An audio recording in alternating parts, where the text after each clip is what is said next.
coordinator yet. He could be a great position coach. Then he had his first press conference. It was brutal. But he had Shane Steichen on the staff. And then after a bad start, he let Shane run the offense. And they got to a Super Bowl. And then Shane Steichen left. And the longer Shane Steichen's away, the truth is coming out, is Nick Sirianni is over his skis. I still like Jalen Hurts. Maybe I'm just wrong on that.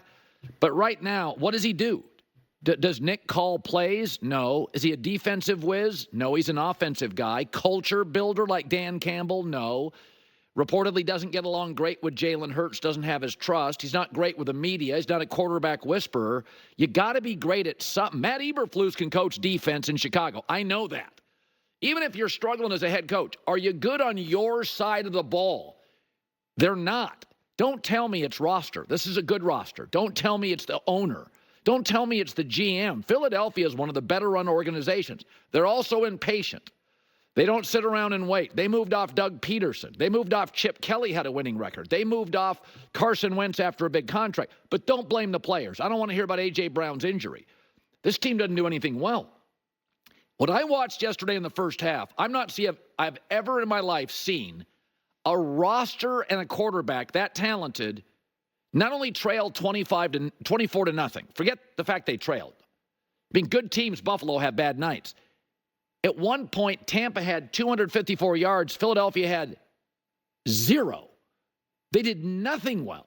And again, Buffalo last night in the first half, getting run out of the building. It happens a lot in Baltimore against Lamar Jackson. It happens in those night games. This was an afternoon game against Tampa, a team that had gotten pushed around the previous 2 weeks, and it wasn't competitive. The body language was bad. And yes, it's been an underdog year. The NFL, the Washington Commanders, what the hell's going on? There are surprises all the time, but that was beyond a surprise. That was a football team that looked absolutely unprepared with really good players all over the place. So I think it took them second quarter to get past midfield. And again, who are you going to blame on this? Like, sometimes it takes a while for the truth to come out. If not for Saquon Barkley, what would this organization right now do well? Saquon Barkley's great. And he'll run for yards, he'll get a touchdown. He'll fool you into thinking, boy, we're doing some things well here. No, Saquon Barkley's great. He got yards in New York with a battle line. Like, he's just great. Sometimes somebody fools you. Great player in a bad organization. You think, oh, what a great receiving core. No, it may just be a great receiver. I don't know what Philly does well. And I don't know what Nick Sirianni does well. And if you think about the Jalen Hurts situation. If you take last season and just the 4 games this year, Jalen Hurts, who has regressed so badly, he has a passer rating that's lower than Justin Fields. And so, to me, there's a connective thread here. The longer Shane Steichen is gone, a brilliant guy, the longer he is gone, the worse this team gets. I mean, there was a little bit where, he left, and some of the momentum for the first half of that season, he was gone. You're like, they look pretty good. They can live without Shane Steichen. It takes a while for the truth to come out. And Nick Sirianni, this is what I was told. This is what I saw at the press conference. This is what I saw before he gave Shane Steichen the play-calling duties. This doesn't work. You at least have to know your side of the ball, like Eberflus in Chicago. We can bang on him, but the Bears' defense, it's excellent in the red zone. It's excellent on third down. We don't think it has the best defensive personnel, but he can coach his side of the ball. He's got that side down. You can bang on Lincoln Riley. USC scores a lot of points all the time. They got the offensive side down. But what does Philly do well? Here's Sirianni after. We had 9 plays. You had 9 plays, and 3 of them are third downs. So now, he had 2 carries on 6 plays. That's the way football. When you go 3 and out, that no one's going to have any touches. Nobody's going to have any catches. We weren't sustaining drives. That's another, we can say what about the defense, but we weren't sustaining drives on offense. So he is defending Saquon Barkley not touching the ball much early. But I'm more concerned about the regression of Jalen Hurts. I've seen him with a good coordinator. I've seen him with Sirianni. it's like two different players. So I think Hurts still has something. People in Philadelphia are impatient. The Eagles are impatient, but they've paid him, and they got big years left on this contract. I don't think you have to save Jalen Hurts. He just has to get somebody that's competent working for him. But I don't want to hear it's the roster. Like, there are situations where you, like right now in L.A. with McVay, he doesn't have his top two receivers. The offensive line's in shambles. He's using backups, and the backups for the Rams aren't very good. Like, there are times, Mike McDaniels right now in Miami, he doesn't have Tua. He doesn't have his guy, and their backups at quarterback aren't very good. There are good coaches out here where you go, hey, listen, they don't have their best players. But in Philadelphia, well, A.J. Brown, they have an embarrassment of riches. I mean, they've got players everywhere. One of the best GMs, owners. I'm not a fan of interim head coaches. I think you stick with it. But you thought Jalen Hurts and Nick Sirianni struggled last year. Jalen Hurts turned on that radio, WIP in Philadelphia, and he's getting dragged all day on that radio station.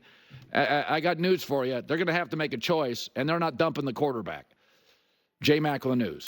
No. Turn on the news. This is the Herd Line News. That looked like a Philly team that was essentially ready to get on an airplane and go on the bye-week vacation, right? They were down 21-0 before I think Philly had one first down. Like, that was really ugly. This is a Tampa team that had the last couple of weeks could not move the ball. It was terrible on third down. They did whatever they wanted to. The only excuse for Sirianni, he was basically fighting with one hand tied behind his back. No Brown, no Smith, no Lane Johnson. Like, who was Jalen Hurts throwing to? He got sacked like 6 times. You could hand the ball off 7, 8, 9 straight times to Saquon Barkley. Tampa was ready for that one. Let's start with Jaden Daniels, one of the hottest quarterbacks in the league right now, Colin. He has completed 82% of his passes through 4 games, which is the best mark in NFL history.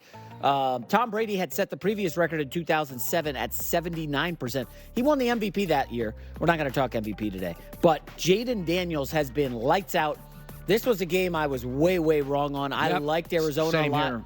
Felt confident, and it was 7-7, and then Jaden Daniels took the game over and was like, we're going to score every time. Sometimes, like, I keep waiting for the bubble to burst a little bit.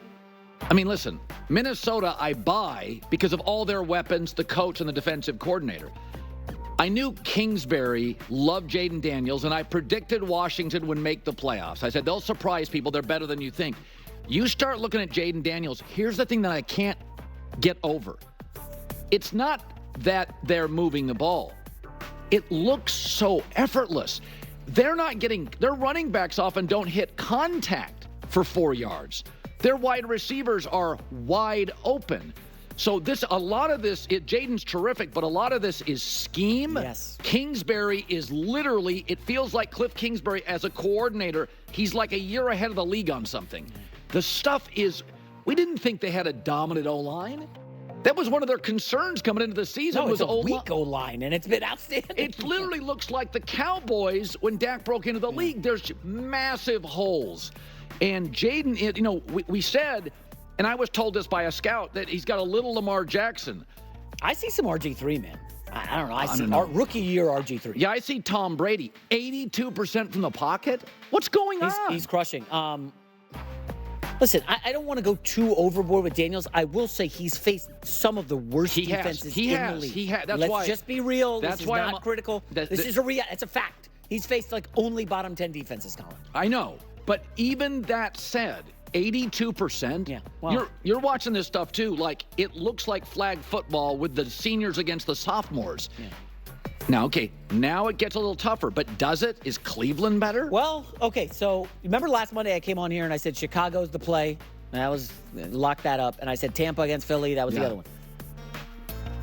I think you got to take the Browns and the Jim Schwartz defense against Jaden Daniels. Okay. This will be the best defense he's faced by far. Okay. Cleveland will not be a walkover. I know Cleveland's tough to back right now. You go ahead and back them. The vibes are about as bad for Cleveland as they are for anyone in the league right now. See Deshaun Watson and his offensive line getting into it. It was brutal. But shout out, hey, Cliff Kingsbury, you said scheme. I think that's the perfect word, Colin. Go look at that Jets game. Every Aaron Rodgers throw, contested. There was a cornerback right on the play.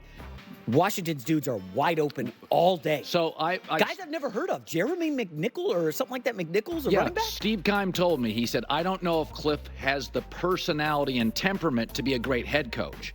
He says, when you free him up, he told me this when he took the job in Washington, when you can just let Cliff design and call plays, he said he'll get other head coaching offers. He may not be built temperament-wise for the head coach.